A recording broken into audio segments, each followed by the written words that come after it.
Welcome to Naveen kids world. நம்ம வீட்டில் அதிகமாக செலவு பண்ணி குழந்தைங்களுக்கு நம்ம நிறையா டாய்ஸ் வாங்கி கொடுக்குறோம். பட் அவங்க 2 நாள் யூஸ் பண்ணுறாங்க, 3 நாள் ஓரமாக வச்சிடுறாங்க.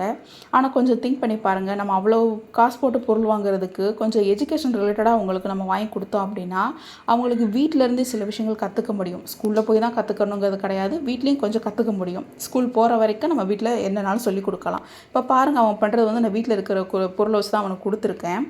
அவன் என்ன பண்ணுறான் அப்படின்னா, ஒவ்வொரு கலராக ஃபஸ்ட்டு தனித்தனியாக ஒவ்வொரு ஸ்டோனாக எடுத்து வச்சுட்டான். அதுக்கப்புறம் அதோடைய செட்டெல்லாம் எடுத்து அவனாக பிரிக்கிறான். அப்போ அவனுக்கு அதில் என்ன தெரியும் அப்படின்னா, இதெல்லாம் ஒரே கலர்ஸு, இந்த கலரத்துக்கு நம்ம இன்னொரு இடத்துல வந்து மிங்கிள் பண்ணக்கூடாது அப்படிங்கிற விஷயத்த அவன் சொல்லாமையே தெரிஞ்சுப்பான். அதே மாதிரி இப்படி டிஃப்ரெண்ட் டைப்ஸ் ஆஃப் சிம்பிள் ஏதாவது நம்ம கொடுத்துட்டு அவனை அதில் நம்ம சொல்ல வைக்கிறோம் அப்படின்னா ஃபஸ்ட்டு புரிஞ்சுக்கிறது அவங்களுக்கு ரொம்ப கஷ்டமாக தான் இருக்கும். பட் பரவாயில்ல, தப்பு பண்ணாலும் பரவாயில்ல, நம்ம அதை என்கரேஜ் பண்ணி அவங்களுக்கு திரும்ப திரும்ப சொல்லிக் கொடுக்கும்போது அவங்க நல்லாவே பிக்கப் பண்ணிப்பாங்க. இந்த மாதிரி மாற்றி மாற்றி கொடுக்கும்போது இந்த பேட்டர்ன் டிஃப்ரென்ஸ் வந்து அவங்களுக்கு ஃபைண்ட் அவுட் பண்ண முடியும். அப்போ அதுக்கு இந்த ஆக்டிவிட்டி வந்து ரொம்ப ஹெல்ப்பாகவே இருக்கும்.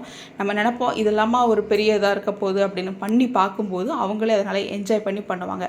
நீங்கள் டாய்ஸ் கொடுத்து அவனுக்கு நீங்கள் என்கரேஜ் பண்ணுறதை விட இந்த மாதிரி ஒரு எஜுகேஷன் ரிலேட்டடாக அவனுக்கு நீங்கள் என்கரேஜ் பண்ணீங்க அப்படின்னா உங்கள் குழந்தைங்க நல்லாவே வந்து கோஆப்ரேட் பண்ணுவாங்க.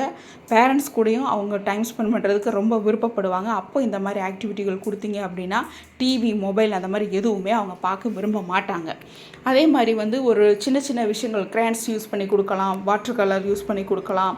வீட்டில் இருக்கக்கூடிய திங்ஸை வச்சு நம்ம ஆக்டிவிட்டீஸ் கொடுக்கலாம். நான் இந்த ஆக்டிவிட்டியில் வந்து ஒரு கேரட் ட்ரா பண்ணி கொடுத்துட்டேன். நானே வந்து க்ளூ வந்து யூஸ் பண்ணி கொடுத்துட்டேன். ஏன்னா க்ளூ வந்து குழந்தைகிட்ட கொடுத்தோம் அப்படின்னா அவங்க சப்போஸ் அவங்க வாயில் வச்சுருவாங்க அப்படிங்கிறதுனால க்ளூ வந்து நானே பேஸ்ட் பண்ணி கொடுத்துட்டேன். சிசர்ஸ் யூஸ் பண்ணும்போதும் நானே கட் பண்ணி கொடுத்துட்டேன். ஒரே ஒரு சின்ன பேப்பர் துண்டை மட்டும்தான் அதில் நான் ஒட்டி காட்டினேங்க. செம்ம ஸ்மார்ட்டு. அதாவது எல்லா குழந்தைங்களும் ஒரே மாதிரி தான். அவங்க ஈஸியாக வந்து லேர்ன் பண்ணுறாங்க. பட் நம்ம தான் வந்து சொல்லிக் கொடுக்கறது கிடையாது. அவங்க நல்லா பிக்கப் பண்ணுறாங்க. அதை அவனே வந்து ஃபுல்லாக கம்ப்ளீட் பண்ணிட்டான். அதை பண்ணி முடிக்கும்போது அவனே வந்து நம்மளும் அவ்வளோ பண்ணிட்டோம் அப்படிங்கிறது அவங்களே வந்து யோசிப்பாங்க. அதேமாதிரி பெயிண்ட் விம்மை வந்து நான் குழந்தை கையில் கொடுக்கல, நானே வந்து சேஃப்டியாக யூஸ் பண்ணிட்டேன். இந்த மாதிரி ஆக்டிவிட்டீஸ் வந்து நீங்களும் உங்கள் குழந்தைக்கு ட்ரை பண்ணி பாருங்கள், நல்ல பெனிஃபிட்ஸ் கிடைக்கும்.